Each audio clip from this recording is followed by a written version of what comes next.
आज आपण बनवणार आहोत भोगीची भाजी. संक्रांतीच्या काळात शेतामध्ये भरपूर नवीन पीक येतात आणि त्याच वेळेस ही भाजी बनवली जाते.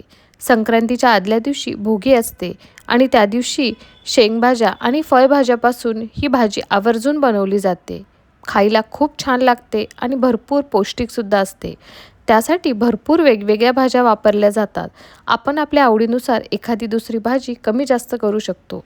ह्या ठिकाणी आपण बटाटे, वांगे, वालपापडी, त्याच्या बिया, तुरीचे दाणे, ओला हरभरा, फरसबी, पावटा, त्याच्या बिया आणि मटार, बोरं, गाजर, घेवडा अशा कित्येक भाज्या आपण या भोगीच्या भाजीमध्ये टाकू शकतो. भाजी मस्त चमचमीत व्हावी त्यासाठी आपण एक वाटण बनवूयात. त्यामध्ये एक मीडियम साईज कांदा, 2 चमचे खोबरं, ह्या ठिकाणी ओलं किंवा सुकं कोणतंही वापरू शकतो. 5 ते 6 लसणाच्या पाकळ्या ॲड करायच्या आणि थोडासा आल्याचा तुकडा, 1 चमचा तीळ ॲड करायचे. त्यामुळे ह्या भाजीला छान असा दाटसरपणा येतो.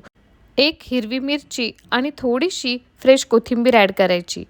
पेस्ट बनवण्यासाठी गरजेनुसार थोडंसं पाणी ॲड करायचं आणि मिक्सरमधून त्याला फाईन पेस्ट बनवून तयार करायची.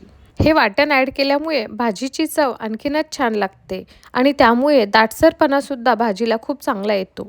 ही भोगीची मिक्स भाजी तेल लावलेल्या बाजरीच्या भाकरीसोबत खाल्ली जाते. त्यामुळे आपण ही भाजी थोडासा रस्सा, खूप जास्तही नाही आणि खूप ड्रायही नाही अशी बनवणार आहोत. तर सर्वप्रथम एका कढईमध्ये फक्त 1 चमचा तेल ॲड करायचं आणि त्या ठिकाणी आपण सर्व भाज्या त्यामध्ये ॲड करायच्या. फक्त बोर सोडलं तर बाकी सर्व आपण ह्या ठिकाणी ॲड करायचं. सुरुवातीला व्हिडिओमध्ये आपण गाजर दाखवलं नव्हतं, परंतु ह्या भाजीमध्ये गाजरसुद्धा ॲड केलं जातं आणि आपण हे सर्व भाज्या तेलामध्ये एकदा छानशा परतून घ्यायच्या. भाजी छानपैकी तेलामध्ये परतून घेतल्यामुळे ती आणखीनच छान खमंग अशी लागते. डायरेक्ट त्याला शिजवण्याच्या आधी कधी पण आपण भोगीची सर्व भाज्या अशा छानपैकी तेलामध्ये परतून घ्यायच्या. थोडंसं मीठ ॲड करायचं आणि त्याला फक्त 5 मिनिटासाठी एकदा वाफ काढून घ्यायची. भाज्या पूर्ण शिजत नाहीत, परंतु थोड्याशा सॉफ्ट होतात. 5 मिनिटं छान झाकण ठेवून आपण याला वाफून घेतल्यानंतर बाजूला काढून घ्यायचं. आता सेम कढईमध्ये 1 चमचा तेल ॲड करायचं आणि छानपैकी खमंग अशी जिऱ्याची फोडणी द्यायची. ह्या ठिकाणी जर तुम्हाला मोहरी ॲड करायची असेल तर तुम्ही तेही ॲड करू शकता. फोडणी छान खमंग बसल्यानंतरच आपण त्यामध्ये कांदा ॲड करायचा. एकदम बारीक असा कट केलेला कांदा आपण ह्या ठिकाणी ॲड करायचा. एक छोटा मीडियम साईज कांदाच आपण ह्या ठिकाणी वापरायचा आहे. कांदा छान गोल्डन ब्राऊन होईपर्यंत परतून घ्यायचा आणि त्यामध्ये आपण वाटण करून घेतलेलं ॲड करायचं.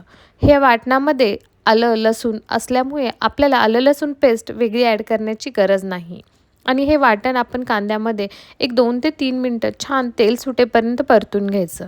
ह्या भाजीला खूप जास्त तेल लागत नाही. सुरुवातीला 1 चमचा भाज्या परतून घेण्यासाठी आणि आता फोडणीसाठी. आता परत एक मीडियम साईज टोमॅटो आपण कट करून ॲड करायचा आणि त्याच्यावर थोडंसं मीठ ॲड करायचं आणि त्यालाही परतून घ्यायचं. एक 2 ते 3 मिनटामध्ये टोमॅटो सॉफ्ट झाला की थोडंसं फक्त 1 वाटी पाणी ॲड करायचं. म्हणजे आपण टाकलेले मसाले खालच्या साईडला चिटकणार नाहीत आणि सर्व मसाले छानपैकी एकजीव होतील. पाणी ॲड केल्यानंतर परत एक 2 ते 3 मिनटासाठी आपण ह्याला परतून घ्यायचं. झाकून ठेवून 2 मिनटं फक्त एकदा वाफ काढून घ्यायची. म्हणजे मसाल्याला छानपैकी तेल सुटेल. आणि आता ह्या ठिकाणी आपण काही बेसिक मसाले ॲड करायचे जे आपण रेग्युलर घरामध्ये वापरतो. व्हिडिओमध्ये तुम्ही बघू शकता आपल्या वाटणाला छानपैकी तेल सुटलेलं आहे. आता ह्यामध्येच अर्धा चमचा हळद, 1 मोठा चमचा लाल तिखट ॲड करायचं आणि 1 चमचा काळा मसाला म्हणजेच गरम मसाला ॲड केला तरीही चालतो किंवा त्याला आपण गोडा मसाला म्हणतो. अर्धा चमचा धने पावडर.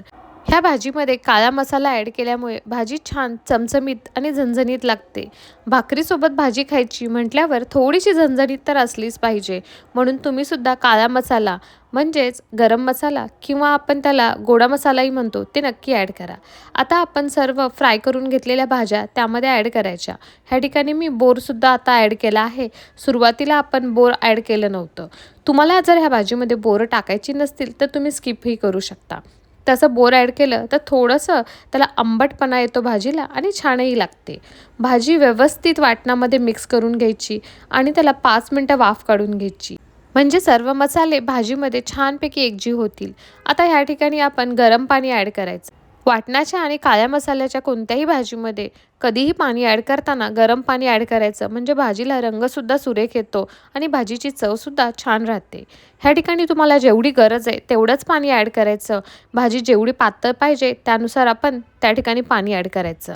आणि भाजी शिजण्यासाठी आता आपल्याला पाणीसुद्धा जास्त लागणार नाही, कारण आपण ऑलरेडी भाजी छानपैकी तेलामध्ये फ्राय करून घेतली होती. त्यामुळे ती ऑलरेडी 50% तरी शिजलेली असते. चवीनुसार मीठ ॲड करायचं आणि परत 5 मिनटं झाकून ठेवायचं.